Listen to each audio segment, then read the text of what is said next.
കടച്ചക്ക ഉണ്ടെങ്കിൽ ദാ ഇതുപോലെ ഒന്ന് ചെയ്ത് നോക്കൂ കേട്ടോ. മഴയൊക്കെ പെയ്യുമ്പോൾ നല്ല ചൂട് ചായൻ്റെ കൂടെയൊക്കെ കറുമുറ കുറിക്കാൻ പറ്റിയിട്ടുള്ളൊരു ഐറ്റമാണ്.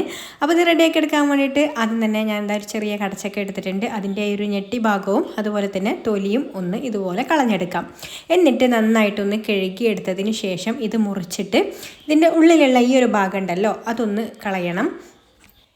എന്നിട്ട് നമുക്ക് കനം കുറച്ചിട്ട് ഇതാ ഇതുപോലെ ഒന്ന് കട്ട് ചെയ്തെടുക്കാം. അപ്പോൾ ഞാൻ ഈ ഒരു വലുപ്പത്തിൽ തന്നെയാണ് കേട്ടോ, ഒരു കടച്ചക്കര 4ആയിട്ട് മുറിച്ചിട്ട് ആ ഒരു വലുപ്പത്തിൽ തന്നെയാണ് ഇത് കനം കുറച്ചിട്ട് അരിഞ്ഞെടുക്കുന്നത്. നിങ്ങൾക്ക് ഇതിനേക്കാളും കൂടുതൽ ചെറുതാക്കണം എന്നുണ്ടെങ്കിൽ ചെറുതാക്കിയിട്ടും അരിഞ്ഞെടുക്കാം.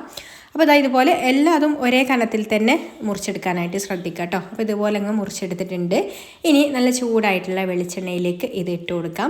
ഇട്ട് കൊടുത്തതിന് ശേഷം പിന്നെ തീ നന്നായിട്ടൊന്ന് കുറച്ച് വെക്കുക. കുറച്ച് വെച്ചിട്ട് സാവധാനം വേണം കേട്ടോ നമുക്കിത് ഫ്രൈ ചെയ്തെടുക്കാൻ വേണ്ടിയിട്ട്. അപ്പോൾ ഇതൊന്നങ്ങ് സാവധാനം ഫ്രൈ ആയി വരട്ടെ. ചൂട് പറ്റ കുറയാണെന്നുണ്ടെങ്കിൽ ഒന്ന് ഹൈ ഫ്ലെയിമിൽ വെച്ചിട്ട് ചൂടൊന്ന് എണ്ണ ആയതിന് ശേഷം പിന്നെ തീ കുറച്ച് വെച്ചിട്ട് തന്നെ അങ്ങ് ഫ്രൈ ചെയ്തെടുത്താൽ മതി. ഇടയ്ക്ക് നമുക്കിതേപോലെ എന്തെങ്കിലും സ്റ്റിക്ക് വെച്ചിട്ട് ഒന്നങ്ങ് ഇളക്കി കൊടുക്കാം. ഇനി ഒരു ബൗളിലേക്ക് കുറച്ച് ഉപ്പും മഞ്ഞൾപ്പൊടിയും ഇട്ട് കൊടുത്തിട്ടുണ്ട്. അതിലേക്ക് ഒരല്പം വെള്ളം കൂടെ ഒഴിച്ച് കൊടുത്തിട്ട് നന്നായിട്ടൊന്നങ്ങ് മിക്സ് ചെയ്ത് കൊടുക്കാം. എന്നിട്ട് ഇതാ ഈ ഒരു കടച്ചക്കപ്പങ്ങ് മൊരിഞ്ഞ് തുടങ്ങിയിട്ടുണ്ട് കേട്ടോ. അതായത് നമ്മളിത് മൊരിഞ്ഞ് തുടങ്ങിയാൽ നമുക്കൊരു ചെറിയൊരു സൗണ്ട് ഇങ്ങനെ കേൾക്കും. അതുപോലെ തന്നെ എണ്ണയുടെ മുകളിൽ ഇങ്ങനെ എല്ലാ പീസുകളും ഇതാ ഇതുപോലെ അങ്ങ് വന്ന് നിൽക്കും കേട്ടോ. ഈ ഒരു സമയത്ത് നമുക്ക് ഹൈ ഫ്ലെയിമിൽ വെക്കുക. എന്നിട്ട് ഇതിലേക്ക് 1-2 ടീസ്പൂണ് നമുക്ക് ഈ ഒരു ഉപ്പും മഞ്ഞളും കൂടെ മിക്സ് ചെയ്തിട്ടുള്ള ഒരു വെള്ളം ഉണ്ടല്ലോ അത് ഒഴിച്ചു കൊടുക്കാം.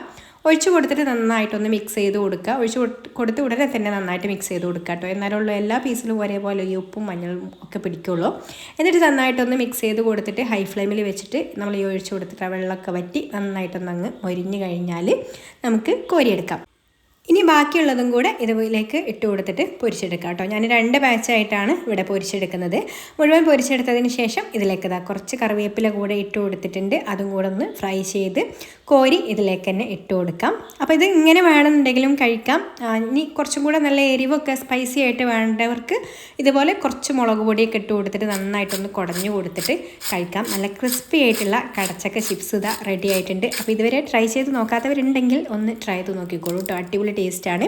ഇഷ്ടമായിട്ടുണ്ടെങ്കിൽ ലൈക്ക് ചെയ്യാനും ഷെയർ ചെയ്യാനും ചാനൽ ഒന്ന് സബ്സ്ക്രൈബ് ചെയ്യാനും ഫേസ്ബുക്കിലാണ് കാണുന്നതെന്നുണ്ടെങ്കിൽ പേജ് ഒന്ന് ഫോളോ ചെയ്ത് സപ്പോർട്ട് ചെയ്യാനും കൂടി മറക്കല്ലേ. അപ്പം ഇനി മറ്റൊരു നല്ല റെസിപ്പിയുമായിട്ട് അടുത്ത വീഡിയോയിൽ കാണാം.